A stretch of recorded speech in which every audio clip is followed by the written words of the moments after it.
I'm so mad. Papa got a brand new bag. My eyes are red. About to put another sucker into the bed. Too tough, that's it, I had enough. If this is how you wanna play, I give it to you rough. See, I was trying to get away from this lame rap game, but now I'm back in action. Wait. Look at how super duper mad I is. I turned into a rocket, now I got Boy, what the fuck going on in Miami, bro? Gang life. You think you got a friend? Well, you better think twice. What's up, y'all? Now, I cannot lie, I might lose myself in some sections of this video, and shit, you might too, because today we are not only talking about the Kuma flashback, which had to be honestly one of the newest experiences with trauma I felt all year, but we are also stepping into a new installment that I would like to call, How Could They Do Us Like This?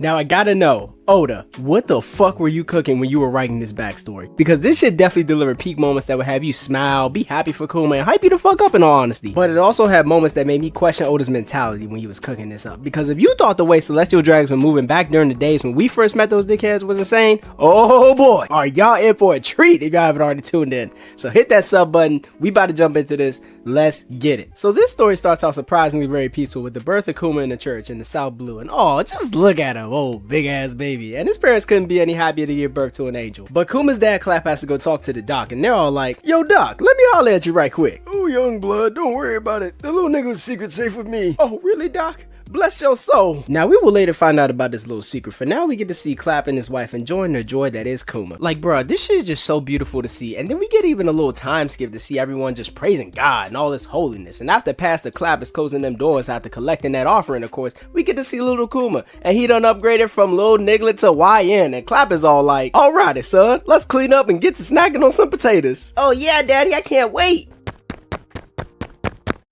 Clap, your ass needs to get to running now! Doc, what are you saying? I'm sorry. They done bagged my shit back at the hospital. You and your family are not safe.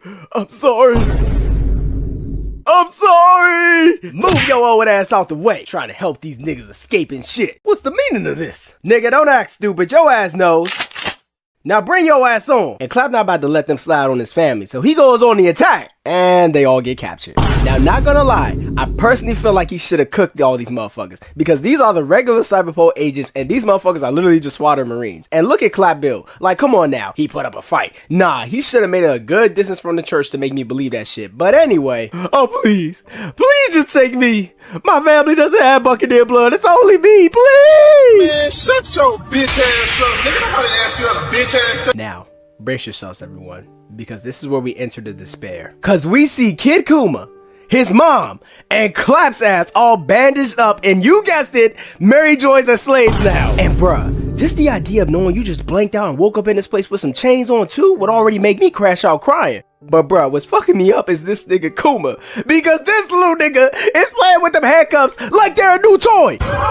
And it makes sense, because this shit is all new to him. And I even believe that he's just in his head thinking that this must be some like weird vacation that they're on or some shit. But Kuma's mom is making me feel some type of way too. Not the best wordplay. But seeing her just comforting him like that, it just appears that she's oblivious to the danger that they're obviously in. And it just makes me wonder if she's doing this because she just knows this might be the last time she sees him, or she's just doing this because she just has that much faith that they'll probably make it out somehow. I don't know. And Clap just got that look like, yep, we're definitely cooked on his face. So the next day goes by. And shit only gets worse from here as Kuma has to say goodbye to his mom and dad. And they both have no choice but to leave him and just tell the little nigga that he just gotta stay strong and thug it through that shit. And bruh, something I hated when watching this shit was the people that said, see, if Clap locked in, he could've took them cuffs off and left. Nigga, Clap is not Fisher Tiger. They would have been on his ass immediately. And there is no way he's making it out the gates when you got hating ass old niggas like Saturn who had like the biggest obsession with Buccaneers looking at you. So, but we now see our first dickhead Celestial Dragon doing Kuma dirty, because he's flexing off Kuma's strength to all his other little ugly ass Celestial buddies like he's the newest brand of a little boo boo or something. Oh boy, that was tough. Hey, keep that ass moving, Buccaneer nigga. Get your goddamn ass on! And Kuma had to face the wrath of them whips God knows how many times. Like, how can you do this to a kid this defenseless? And it only gets worse because he gets more hard labor on top of the whips, along with death threats just to add into the mix as well. And by the end of all this, when he finally gets a break, Kuma looks beat the fuck up and even got a broken tooth. And all Bro can do is just cry about that shit, which is fucked up. But luckily, Clap is now back to give my boy Kuma some hope. Dad, You hurt? Oh, son, this is nothing. You know your pops is built different. Has everything been alright with you, though? Yeah, Daddy. I've been good slave, and my master's even kind, so I'm lucky anyway. How's Mom? Kuma, your mother, she's dead, Kuma. Your mom's in heaven now, and honestly, it's probably better for her. And bro, there is no holding back all the pain Kuma is feeling right now, because his mama meant just as much to him as his dad, and he lets all them tears start crashing out, bro. This shit is just so sad to see, and we as fans still don't even know her name or some shit. Like, what the fuck, Oda? But Clap is a guy I gotta respect though, cause he's not about to let his son stay down, so he puts Kuma on to the sun god, Nika, to lift up his spirit and let Kuma know that if there is anyone that you should believe in, it's him. He is the guy. He is the one that's gonna bring the dawn and gonna save the world. And Clap even begins to do the dance to even lighten the mood a little more. And everything's looking all sunshines and rainbows until... this is fun, right, son?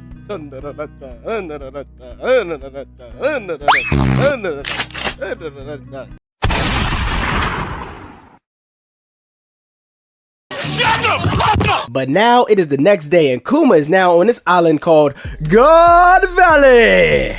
And I'm not trying to spoil anything or nothing, but they might want to change the name to Guna Valley if I'm being honest. And the Celestials are hosting a human hunting game. I bet some of y'all weren't even surprised to hear that, because I know I wasn't. But the king tries to speak up for how messed up that shit is, but he gets shut down by the newest top tier in the verse, Saint Figurlin Garlic. And guess who ain't trying to have nothing to do with any of this shit? Kuma, as he bends them bars and gets the fuck, because he sees this as his best opportunity to escape. But of course, the CP agents were on his ass, and this lazy motherfucker actually made the prisoners go and get him and not themselves. Bum ass agents. If we're being honest, had they did their job, what happens next probably wouldn't even happen though. So Kuma's just running, no destination in mind, no right path to take, just anywhere away from that insane shit. But he stops and starts breaking down crying, which gives the prisoners enough time to find him, and they're not here to play. They start beating his ass while trying to bring him back. And Kuma brings up a good point that I wish these idiots would have agreed with, which is that whether they go back or not, they're still gonna die. So why the hell not just run away? If you got the chance, the hell, the dumbass agent even basically gave y'all a get out of free jail pass. But luckily, two saviors pull up that are about to change the course of Kuma's life forever. The one and only Ivankov and a new character named Jenny. Now Eva steps in and basically tells these idiots, why waste time dying here when you can live life? Now work for us to escape, fuck niggas. Hee-haw! And they low-key got a smart ass plan, but before we jump into it, I got a sidetrack because I'm feeling for all these people that had to go get hunted like little animals. And look at this shit. You got niggas praying that this shit is a nightmare, even women with kids, and all these motherfuckers are worried about is who's getting the highest score and surprising. Lord have mercy, my baby! And even Kuma's feeling for all these people, but he gotta stay locked into the plan. And off in the distance, we see that a certain someone is keeping an eye out for Kuma as well. But anyway, because Jenny is good at manipulating information, she leaks info about all the treasure and prizes on God Valley to a bunch of pirates, and one pirate crew, the Rocks Pirates, was already making his way because of some stolen treasure. But this attracted the Roger Pirates and Garp because he's horny for action that involves Roger. So yeah, shit was about to go down. Now all Kuma Sai has to do to complete the mission is steal the treasure in the midst of the chaos, which are two legendary devil fruits that we know very well to escape. So this shit is like the heist of the century basically. And these pirates are pulling up, wasting no time, making the scene only King Von himself would approve of. And the Marines are looking in the distance like, oh shit, it's them. The ore farming pirate crew of top tier niggas that do whatever they want. The Rocks Pirates!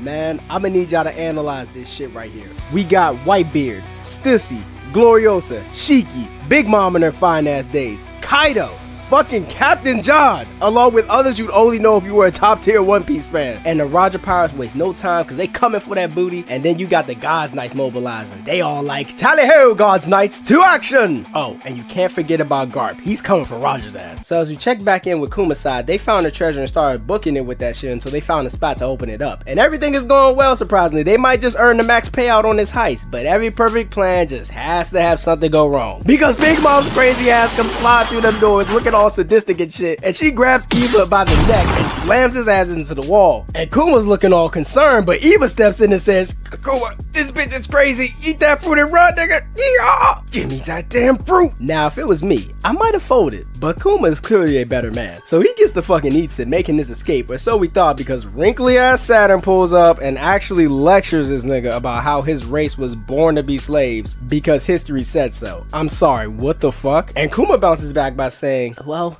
if there are people that are born to be slaves, and I got power, I'ma use it to save those people like my nigga Nika did. And this of course pisses Saturn off. And God Valley just ends right there, but I just know Kuma probably gave the middle finger to this man and just vanished right in front of him or something. Now when we flash back, we're in the Sorbet Kingdom where Kuma is praying for all the lives that he couldn't save on God Valley, because even though he did save around 500 people, he still believed he could have probably saved more. But yeah, rest in peace to all them people. I can only imagine the hell they had to experience in their final moments. But Eva tells Kuma, look gang, those hands of yours, they liberated people.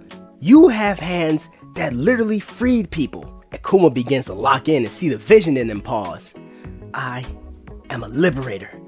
And these hands, they liberate. So Eva sets sails to find his freedom, and Jenny stays with Kuma, beginning their next journey, and we get to see Kuma start to live out his life of freedom with Jenny. And it really is special because you just know this is everything that Clap and his mom probably wanted for him in his life. And they have this really emotional moment where Jenny starts breaking down at the realization that they're free, and it makes Kuma start having his flashbacks, and he starts breaking down crying because there is no realization better than knowing that they never have to go back to it again. And then I start crying because I'm just a soft, even fictional characters. So we get a time skip, and this boy Kuma, big as hell now, them Buccaneers jeans did not miss, and they out here giving out free services to the elderly to remove their pain because this kingdom be working them like shit, and these old folks are living on the poor side, so they ain't easy living. And one of the ancient folks try to ask Kuma if he can do this on weekdays, but Jenny steps in and is like, unless you paying double your offering, old timer, we Sundays only. Hey Kuma, my guy, you are not slick, bro. We know what you over there blushing about. And them old folks are trying to be all funny, talking about some, we know you just looking out for him because that's your boyfriend. Yeah, we be peeping y'all, we be seeing y'all. But they bring up how not only the heavily tribute that they have to pay the Celestials is making it hard to pay Kuma, but their new king, King Bakori, is a cold-hearted ass who looks like a failed Burger King mascot and is basically on some wild shit because in his law, if you can't pay that tribute, that ass is going in the slammer because you're taking up space. Now, King Bakori plays the role of Mr. I Got One More in Me because the amount of times that you're going to see him come back to ruin Kuma's life and the lives of the people is ridiculous. Not to mention, this guy is what people were claiming Shanks was to the Gorosei. But we get back to the church and find out just why Jenny is so pressed about Kuma taking that pain away, because we see this big ass red orb that is shaped almost similar to a certain incident where nothing happened. And Kuma braces himself and he touches it, and he takes on all the pain of them old folks. And this shit looks like it fucking hurts. Bro is screaming, bleeding, and got the whole church shaking, and he passes out from this shit. And he would do this every week, by the way. And he explains that if nobody accepts the pain, then it would just return to the owner. Now, around the next day, Jenny is feeling a little special while looking out the window and tells Kuma they should get married. And Kuma thinks about it quickly and says no. And what? Huh? Wow, Kuma. You know how many guys have to reach deep down in order to ask a woman to marry them? You got the girl saying it to you, and the first thing you coming out is like, nah, like it's nothing. But I can see his reasoning. Due to the trauma from being a slave because of the blood he carries, he doesn't want that on Jenny because it'd be like his father's situation all over again. But a few years later, an incident is going down in the Sorbet Kingdom because we see that they got the old people in chains and sending them off to jail for not paying those taxes. And Kuma pulls up like, hey, what are y'all doing? Hey, Pastor Kuma, my brother. I know you know the laws have changed around here, so we can now use these people from the South as slaves. What in the name of Nika? Stop! What do you mean? We'll work them hard all the way until their ancient asses die. And Kuma crashes out, y'all, because y'all already know he not fucking with that slave shit. And these guards couldn't do shit to Kuma. He starts walking them down, and once all the old folks get the fuck, Kuma prepares to leave these niggas a message if they ever try that shit again, and Krill booms them. And we cut over to see Bakori's stink ass gloating about how his plan is good because cutting off the south side means they'll become richer and make the tribute easier to manage. Man, the type of niggas we let be in charge nowadays is crazy. Now Kuma somehow gets captured, and so is Jenny and her peoples because they started whooping ass to get Kuma back, and it's looking bad given the situation. But the freedom fighters or the revolutionary army pulls up and raids the kingdom, and they waste no time pulling up on Bakori and told his ass he better remove that evil ass policy before they bust a cap in his ass, which he obliges with. And even Dragon head down into the jail cell where they find Kuma and Jenny, and they're all reunited, and Kuma even meets Dragon, the guy he's been glazing about every time the topic of fighting for freedom came up. I don't know what all the hype is about though. All I hear is he just stands still or some shit. But Dragon offers both of them a chance to fight the good fight, which they both say yes to with no issues, and these three along with Dragon will make up the foundation of the Revolutionary Army. And things are really starting to go good for Kuma now. Bro's now a pastor and a part-time freedom fighter. But let's not forget, gang, this is the flashback at the end of the day. So one day while Jenny's crew is just having a laugh over a successful mission, Jenny is just hella happy because tomorrow she's supposed to see Kuma's group. And you just know she can't wait to see her little Pookie bear. But all of a sudden, we see a shadowy figure in the back, and what I can only imagine had to be in a few minutes, Dragon gets a call from Jenny's group saying she's been captured, and this news has Kuma's head going into a spiral because we were informed that she was captured by a celestial dragon that had an eye on her. So only God knows what could possibly happen to her at this point. And I know y'all would just probably sit back at y'all seat thinking, well shit, we got the Revolutionary Army, right? They gonna go pull up and shut that shit down. We skip ahead to find out that there was no saving Jenny, and Kuma has been recklessly on top of it. Bro is just popping up in missions, looking for any smoke to catch with any other enemy that they were fighting. And just look at this shit. Bro is just becoming a tyrant. You picked the wrong house, fool! Negator mode activated. My leg! What you about to do? Leave? Not me, nigga! And after he smokes these niggas, everyone is cheering in joy like, yes, 3 years of fighting finally paid off. But I bet their years of fighting cannot compete with the pain that this man Kuma is feeling now. And he's like, man, forget this, Dragon, I'm taking the ship home. And 2 whole years would pass, and 2 surprises would make their way back to the lower realm. And I think from what we are seeing right now, we can easily put together the story behind these 2. The Revolutionary Army get a call from Jenny, and immediately we see Eva running to tell Kuma, Kuma, bring your ass here, it's Jenny! Oh my god, move out the way, y'all! Jenny! And Jenny is so relieved to hear their voices, especially Kuma's, because she lets them in on the bad news that she basically got sick and the Celestials were done with her and just sent her away back to the lower realm, which gotta be like the nicest way of them letting you go. And Kuma's like, sick? Well, tell me where you are. We'll get you treated and better. Just tell us. And she lets them in on the worst news Kuma could possibly hear, y'all. That she was dying, and this nigga starts breaking down to the confusion, stumbling and falling back in tears. And Jenny says this shit that just, I know, had to hurt this man's soul. Kuma-chan, I appreciate you, but don't ever come see me again. And damn, that's the most emotion we ever seen this nigga Dragon show us towards something. And Kuma starts doing the only thing he knows how to do best, and that is run, because he already knows the one place that Jenny's probably at, and it's that church. And this shit is so sad, bro. Kuma ran off so fast that he never even got a chance to hear her say that she loved him. And he makes it to the church, wasting no time going through them doors. And as he approaches her, he is flabbergasted to see the state that she is in. And all Kuma can do is just hold her and think about all the good memories they made together. He's even thinking about when she said, let's get married, and I just know brother is having some regrets right now, man. It's really hard to just sit through this shit and not feel bad. I don't care how built different your ass might say you are, bro. You folding if you see this shit. But all of a sudden, Kuma hears the sound of a child crying, and the old folks let him know about Jenny's last act, which was getting her here to be taken care of, and Kuma declares that from now on, he will raise Jenny's baby. Alright, have y'all clicked away from all this sadness? Because we are now in the final moments of this flashback. So some time passes and we see Kuma trying to live up to the single dad standards, and one of the old folks make a wild ass comment that Kuma might want to put her ass in an iron cage before he falls asleep and turns her ass into a pancake, which is actually crazy because he does that shit. And we see baby Bonnie in all her adorableness, and Kuma couldn't be any happier. And time passes as we get to see Bonnie's time growing with Kuma, and just getting to see Kuma do all this for Bonnie and Jenny is just so fucking wholesome, man. And he's even still being a revolutionary on the side with brighter thoughts than before. But as time starts to pass even more, we see that Bonnie is starting to develop those same gems on her skin like her mother. And once Kuma peeps this after coming home one night, he takes all necessary precaution to start boarding up them windows and to not let no kind of light touch Bonnie. And they got the doctors to take a look at this shit immediately, because now it's crunch time, because Kuma needs to find a way to fix this before he loses Bonnie too, because sunlight or moonlight only makes it worse. And so far, none of the doctors know what this disease is, and Kuma ends up having to quit the Revolutionary Army in order to stay and help Bonnie. And Bonnie, now at the age of 5, is chasing off some ugly ass kids that are joking about her disease, and she kicks the shit out of one of them, sending them off. And Kuma does his best to make her see the beauty in those jewels she has, which makes her happy, even though though they might be the jewels that caused the death of her. Now one night, Kuma's speaking with a new doctor that actually knows about this disease Bonnie has,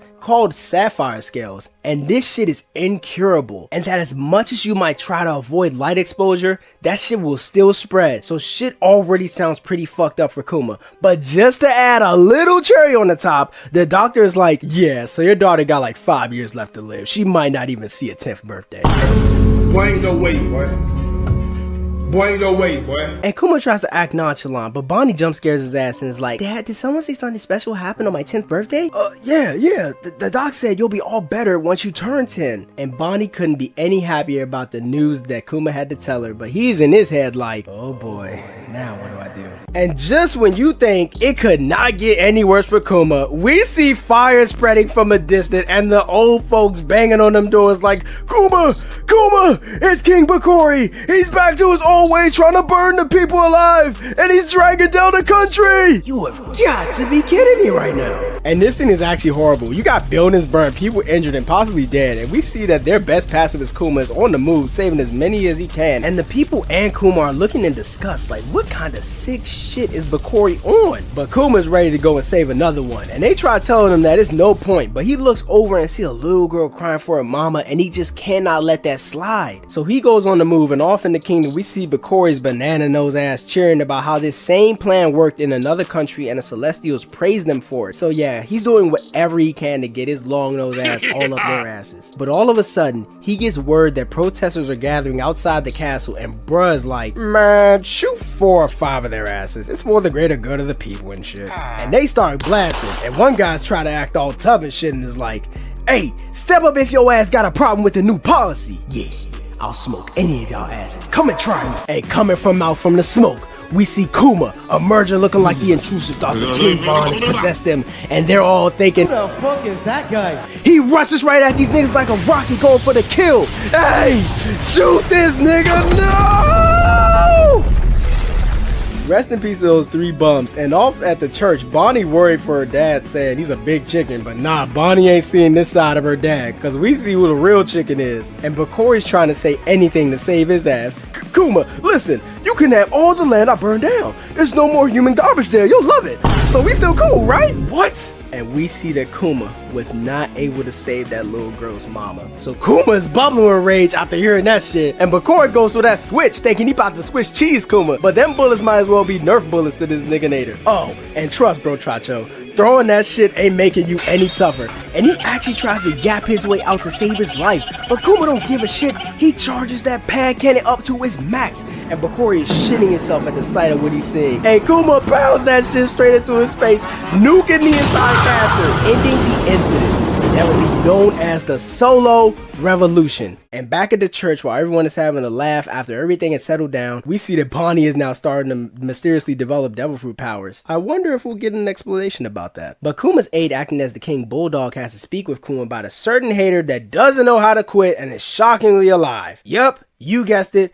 Bakori. And Bulldog adds that since the world government's on his side, he'll definitely be making his way back with warships in order to get the kingdom back. So yeah, this nigga's relentless, and Kuma's ready to take the hit of destroying all his forces and being branded a criminal. So he says his final goodbyes and entrusts Bulldog while he's out. So we see Kuma sailing in this tiny ass boat as 3 big ass warships approach him, and there we see the notorious hater himself, Bakori. You bastard tyrant! How dare you take my kingdom! I'll have these cannons shot right up your ass till you sink and die! Let me give you something you can show me. Huh? And the cameraman locks in on this destructive ass pad cannon Kuma is charging up. And bruh, is that Willem Dafoe? Nah, more like Willem the Cook. And I know every last Marine here is just thinking, maybe that 70K salary isn't worth it. And my guy's eyes go red. So he is on demon time and he obliterates these ships with ease. And Kuma flees, becoming a criminal set out on the seas. And he does his best so that he can find a cure for Bonnie. He even runs into the occasional fodder and blows their shit up. And we see him try again and again and again in hopes of finding some kind of hope. We even see him crying under the stars because all he wants to do is save her. But one day he wakes up and runs into Dragon's ship. So him and Dragon have a drink catching up, and Dragon tells Kuma about Dr. Vegapunk, an amazing scientist that can literally most likely help Bonnie. And this is like the best news Kuma has heard all around, because I guarantee you too. Bro is so close to just accepting Bonnie's fate. So he makes off saying goodbye, and Kuma quickly makes his way back home to pick up Bonnie so they can go on a little trip to go see Vegapunk. And at first sight, Vegapunk is in shock looking at Kuma, and same for Kuma because they have never seen anyone like them. And Vegapunk, I get that you're amazed at bruh's body, but what are you examining right now? And once Bonnie pops up, he takes a look and immediately recognizes the disease and says it's curable. Man, no other scientist is doing like Vegapunk right now. But as Vegapunk starts going over Kuma's data while explaining how expensive it'll be to fix Bonnie, he discovers that Kuma's race is Buccaneer and immediately goes on a spill about how he needs a special person for the base of his clone soldiers. And if Kuma offered up that blood for his research, he wouldn't have to pay for Bonnie's surgery, which Kuma happily agrees to, because all he cares about at the end of the day is Bonnie living, and Vegapunk calls him a saint for it too. And you'd think it'd be that simple, but of course, there's always some hater lurking and waiting for their chance to pop up again. But Kuma is like, a saint? Brother, I'm just a pacifist that wants peace. I like it. I'll use it as a name of my warriors of the future. And Kizaru pulls up on business for I'm sure you know who, and he points out to Vegapunk that he must not have checked this place well enough. As he points his finger up, pointing out the little camera, letting him know that everything here was heard, so now Saturn's in on everything. And eventually, he gets on the speaker and tells Vegapunk that he's gonna go through with this surgery for Kuma, only on 3 conditions though. Because he is a pirate at the end of the day, and he ain't forgetting about that shit on God Valley. So the first condition is Kuma must join the warlords because the spot is now open and he'll make a great addition. Second, he must become a world government weapon because he was a member of the Revolutionary Army and Saturn doesn't want any secrets getting out. And third, Kuma must abandon his mind and free will. And Vegapunk is objecting that shit like, hell nah. Saturn, have you lost your damn mind? You are in no position to argue with me, you fuck-ass scientist. And as fucked up as the situation clearly is, Kuma thinks about it and cries smiling, saying, hey, if Bonnie can get well, I'll take on any fate. Man, this is Father of the Year right here, man. So Vegapunk explains how long each procedure will take to Saturn, but he jumps in to add more bullshit to the mix. You know, Kuma, your daughter is basically your hostage, so I hope you're not thinking of running. What? I ain't running. But just to be safe, we'll take custody of her once her surgery is done, then once you lose your will, she'll be released. What the fuck? This nigga Saturn cannot be serious right now, because this means once she's fully healed, Kuma can't even see her because he won't even have memory of her existence left in him. And this nigga doesn't even stop there. He's like, oh yeah, and any form of contacting or visiting are forbidden. Once the surgery's done, violate the agreement and we will enslave your daughter, nigga. Like, bruh, this man is just seeing how much of a dick he can be to Kuma to make it worse for him. And Kuma is ready to accept this devilish deal. But all he asks is that Bonnie is able to go back to the church where she grew up at to live out her life, which Saturn thankfully agreed to. Ending the call, man. And to stay as stable as Kuma does in these situations would be hard as shit for me. But so begins the next 6 months of Bonnie and Kuma's surgery. Before she goes back to the church and we see their time at Vegapunk's lab making memories that'll only last for so long until the time has come. And one day, Bonnie walks in at the smell of something good, and she sees that they made a fat-ass delectable pizza. I know they put blood, sweat, and tears into this motherfucker. And they all start chowing down on it. Shit, it's even making me hungry right now. And Bonnie gets the bright idea to start doing the Nika dance, which even Vegapunk wants to give a try. Hey, Sento, stop being a lame-ass wall sitter and dance, nigga. And man, what a beautiful moment this all turns out to be. Now 6 months has passed and Bonnie only needs 1 more year till she's better. So now they're heading back to the church, and once they arrive, everyone is so happy to see them all again. But Kuma has to break the news to Bonnie that he's got to get the milk and might be gone for over a year. Because of course he can't exactly tell her why, and that's when we meet this bitch Alpha, a CP agent sent to make sure Kuma and Bonnie have no type of communication after she's cured. And Bonnie's already suspicious of this bitch. And I'd usually be down bad, but nah, I actually hate her ass.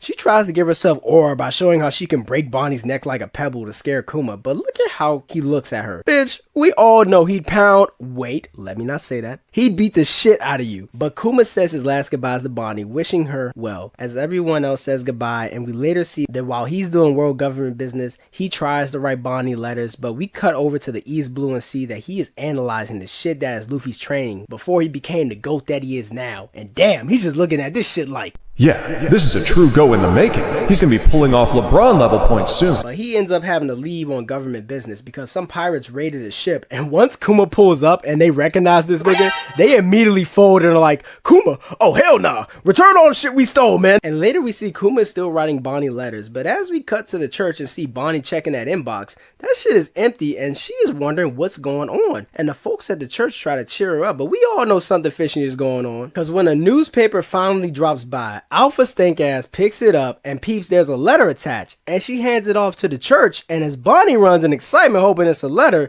they tell her that there's only a newspaper. So yeah, Alpha is on some wild shit right now, and we see that this bitch has been receiving up to 10 letters from Kuma to Bonnie and has just been ripping that shit to shreds. And this shit hurts because Kuma's putting his soul into writing these for Bonnie, letting her know how much he loves, cares, and misses her. God damn, I can't wait till this bitch gets what she deserves. But Bonnie is getting so pissed off that she's not getting any letters, and she transforms and wants to beat the shit out of someone until the frustration goes. But these two are like, Bonnie, chill, let's just play Jenga. Man, fuck Jenga, come catch these hands.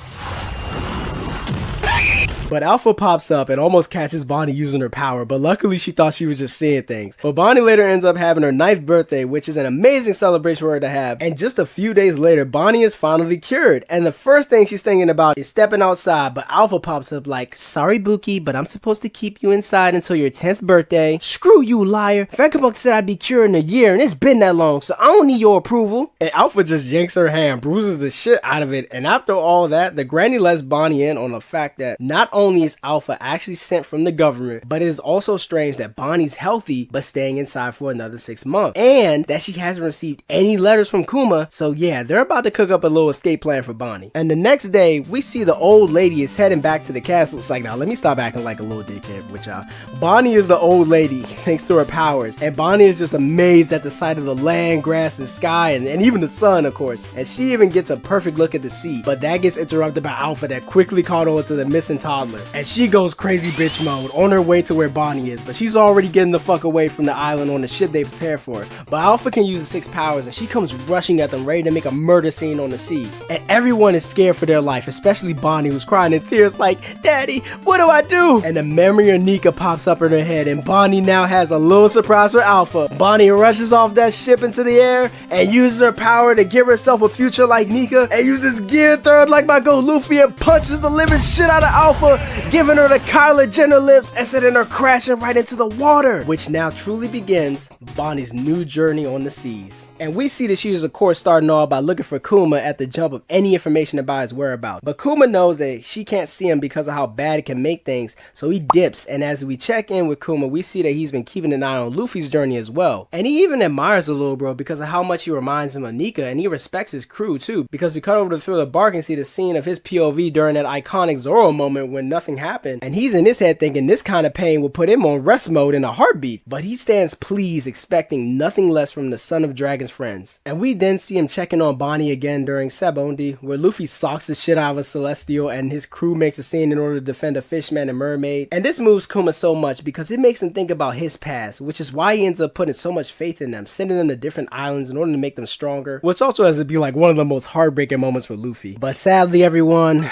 we have now reached the end of Kuma's life because it's memory wiping time, and this shit could not have been any sadder, I cannot lie, because Vegapunk and Kuma have a quick laugh over the time they had together. But before Vegapunk does the deed, Kuma asks him to program one last mission after the Marineford War, which is to protect the Sunny, because he believes so much in Luffy and that he doesn't want anything getting in the way of his dream, because he might be the one that will not only change but also save the world. So Kuma gives Vegapunk a copy of his memories as Kuma looks over like, man, that was really my life. I wonder how many people I troubled. And this life just starts flashing before his eyes. Every last memory of his family, Jenny and Bonnie included, of course, and we just get a shot of this man running all his life because it's all he's ever known. What the fuck, Oda? Why you gotta do him like this? And even Vegapunk can't hold back his tears because he's the only one that actually has to basically end the life of probably the nicest nigga on the planet. And he tells Kuma that he will always be Bonnie and everyone's hero, and this nigga gives him the most peaceful smile saying thank you